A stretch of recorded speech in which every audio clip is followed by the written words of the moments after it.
मैं जहाँ ना रहूँ बोल रहा है मैं आया होता तो पब्लिक बहुत आई होती। मैं ही नहीं कार्यक्रम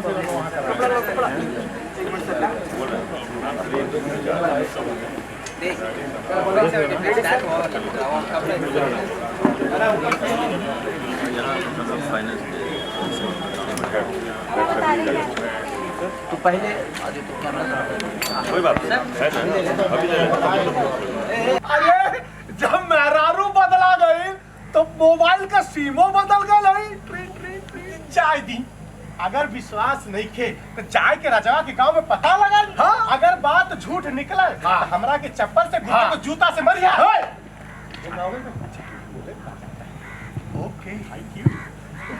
का हो मनोहर समझौले रही ना कि पैसा के पंख लगा के उड़ा वाला भौरा के अपना मीडिया से दूर रखा, लेकिन थोड़ा समझ में ना आई और सारा रस चूस के निकल गई कि भौरे ने खिलाया फूल फूल को ले गए राजकुमार। भौरे ने खिलाया फूल फूल को ले गए राजकुमार। जाइए बेटे के पास।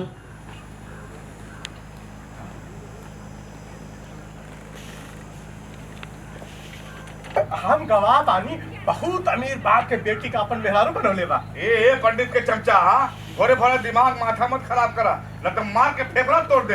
अरे सांच के आज कैसा ना मनोहर, अगर भरोसा नहीं के ना तो अपने बिटिया से बोला फोन लगावे रजवा के ट्रीन ट्रीन ट्रीन।